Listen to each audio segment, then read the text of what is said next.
ये एक बचकानी हरकत है जिसको सुधारने की जरूरत है आप लोगों को। अगर आप ऐसा करते हैं, जो भी ऐसा काम करता है, इससे आप अपने रिश्ते को खराब करेंगे, अपनी इमेज खराब करेंगे अपने पार्टनर की नजरों में। रिलेशनशिप में पार्टनर को इग्नोर करने का एक ट्रेंड अलग ही चलता है। पार्टनर से बात नहीं हो रही, इग्नोर कर दो। पार्टनर नाराज है, इग्नोर कर दो। कॉल नहीं उठाया तो इग्नोर कर दो। मिलने नहीं आ रहा तो इग्नोर कर दो। ये इग्नोर इग्नोर आप इतना ज्यादा खेलने लगे हैं बिना इसको सोचे समझे कि आप अपने इग्नोर करने के चक्कर में ही एक अच्छे खासे रिश्ते को बर्बाद कर लेते हैं एंड बाद में अपने पार्टनर को ब्लेम करते घूमते हैं कि भाई मेरा पार्टनर फलाना खराब निकला तो ऐसा निकला तो वैसा निकला। जो इग्नोर इग्नोर है ना, इसको खेलना बंद कीजिए। पार्टनर को इग्नोर करना हर वक्त, इससे आपका जो रिश्ता है वो कमजोर होता है, वो खराब होने के चांसेस होते हैं। आपके पार्टनर का दिल आपसे हट जाए, इसके बहुत ज्यादा चांसेस होते हैं। देखिए, उन लोगों को थोड़ा सा अवेयर रहने की जरूरत है जो ये ट्रिक अक्सर आजमाते हैं। कभी कभी किसी परेशानी में मजबूर होकर आप पार्टनर को इग्नोर कर रहे हैं तो समझ में आता है इग्नोर कब करना है, कब नहीं करना है। इसके बारे में प्रॉपर मैंने वीडियोस बना रखी हैं। वो वीडियोस आप मेरी देखेंगे तो आपको समझ में आ जाएगा कि इग्नोर करने का कॉन्सेप्ट क्या होता है। एंड मैं बार बार एक ही चीज को अपनी वीडियोस में बोलती हूँ कि जब तक एक सॉलिड रीजन ना हो, विदाउट रीजन छोटी छोटी बातों की वजह से अपने पार्टनर को इग्नोर ना करें, जब तक आप इग्नोर करने का सही रूल ना जानते हो। क्योंकि अगर आप ऐसा करते हैं तो अपने रिश्ते को आप ज्यादा डैमेज कर लेंगे, जल्दी खत्म कर लेंगे अपने ही हाथों से। कहते हैं ना, little knowledge is a danger thing. तो जब तक आधी अधूरी जानकारी है, इग्नोर करने के बारे में मत कीजिए। तो पहले तो वो वीडियोस देखिए। इसके बाद मैं आज बताने वाली हूँ उन लोगों के बारे में जो हर बार यही ट्रिक आजमाते हैं। देखिए, हो सकता है आप वो इंसान हैं जो अक्सर अपने पार्टनर को इग्नोर करते हैं एंड आपके इग्नोर करने के बाद आप महसूस करते हैं कि जो आपका पार्टनर है ना, वो आपके पीछे पीछे आता है एंड आप खुश हो जाते हैं। फिर आप में आपके पार्टनर में कोई झगड़ा होता है, कोई आर्ग्यूमेंट होते हैं, आप फिर अपने पार्टनर को इग्नोर करते हो एंड फिर आपका पार्टनर 4 दिनों बाद आपके पीछे पीछे घूमता है, आपकी वैल्यू रियलाइज करता है एंड आप फिर खुश हो जाते हो।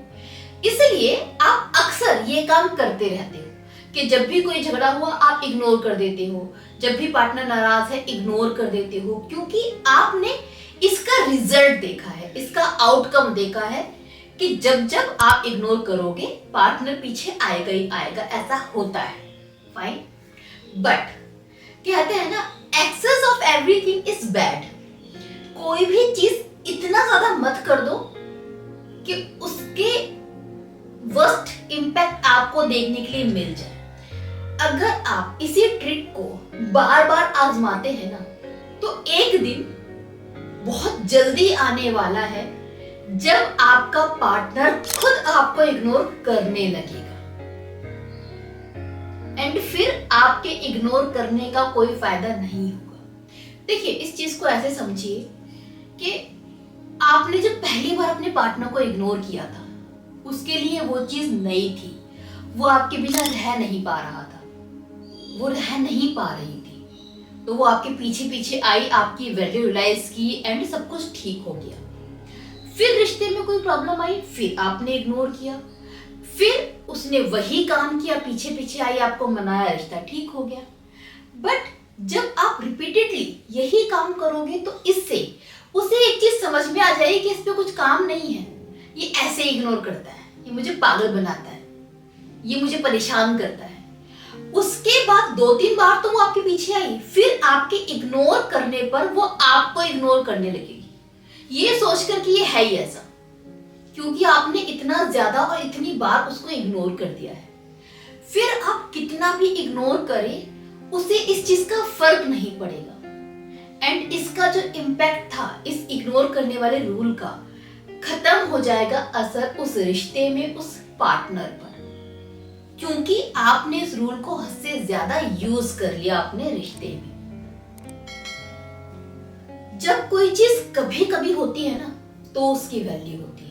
अच्छा, एक बार आप इमेजिन करके देखिए कि आपकी गर्लफ्रेंड वो है जो छोटी छोटी बात पे नाराज हो जाती है। जब पहली बार नाराज हुई होगी, आपको बहुत फर्क पड़ा होगा कि हाय मेरी गर्लफ्रेंड नाराज है, बात नहीं कर रही, अब मैं क्या करूं। आपने बहुत हाथ पैर मारे होंगे उसको मनाने के लिए, पीछे घूमे होंगे, गिफ्ट दिया होगा, मनाया होगा, कॉल किए होंगे, बहुत कुछ आपने किया। जब मान गई अच्छा लगा, लेकिन फिर दोबारा कभी झगड़ा होके दोबारा वो नाराज हो गई छोटी सी बात पर, फिर आप परेशान हो गए होंगे, फिर आपने मनाने के लिए एफर्ट्स किए होंगे, फिर वो मान गई होगी। फिर कुछ टाइम बाद फिर वो छोटी सी बात पे नाराज हो गई, फिर आपने थोड़े बहुत एफर्ट्स किए होंगे, पहले जितने नहीं थोड़े बहुत किए होंगे, मनाया होगा, वो मान गई होगी। बट जब आपने ये महसूस किया कि आपकी गर्लफ्रेंड ऐसी है, उसे हर एक बात पर मुंह फुलाना आता है, हर जरा सी बात पर गुस्सा होके बैठ जाती है, इससे आप खुश होंगे या इरिटेट होंगे? आप कब तक उसको मनाओगे? क्या वो दिन नहीं आएगा आपकी जिंदगी में जब आप इरिटेट हो जाओगे, वो आपकी गर्लफ्रेंड नाराज होके बैठेगी तो आप खुद नाराज होके बैठ जाओगे कि भाड़ में जाए, नहीं मनाता मैं, मानना है तो मानेगी, तो भाड़ में जाए, मेरे को फर्क नहीं पड़ता। क्या आप ये एटीट्यूड नहीं अपनाओगे? डेफिनेटली अपनाओगे ना। क्यों? क्योंकि उसने गुस्सा हो होकर आपको परेशान कर दिया है। अब उसकी नाराजगी का, उसके गुस्से का आप पर कोई भी इम्पैक्ट नहीं पड़ेगा। इनफैक्ट उसकी नाराजगी आपको नाराज कर देगी। सिमिलरली, अगर आप हद से ज्यादा छोटी छोटी बातों पर अपने पार्टनर को इग्नोर करते आए हैं, तो पहली बार उसको फर्क पड़ा था, दूसरी बार पड़ा था, तीसरी बार पड़ा था, चौथी बार फर्क नहीं पड़ेगा। आपके इग्नोर करने पर वो खुद आपको इग्नोर करके नाराज होके बैठ जाएगा। फिर आप करते रहना इग्नोर, उससे रत्ती भर भी इम्पैक्ट नहीं पड़ने वाला। इस चीज को आप समझिए प्लीज। तो हर वक्त अपने पार्टनर को इग्नोर करना छोड़ दीजिए।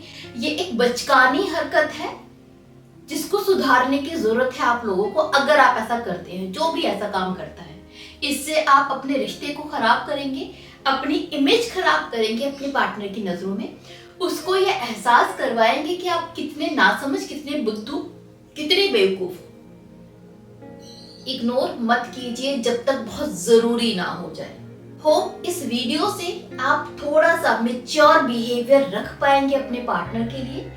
आप इन छोटी छोटी हरकतों से ऊपर उठ पाएंगे। इसी उम्मीद के साथ मैं विदा लेती हूँ। अपना ख्याल रखिए, अपनों का ख्याल रखिए। Bye bye, take care.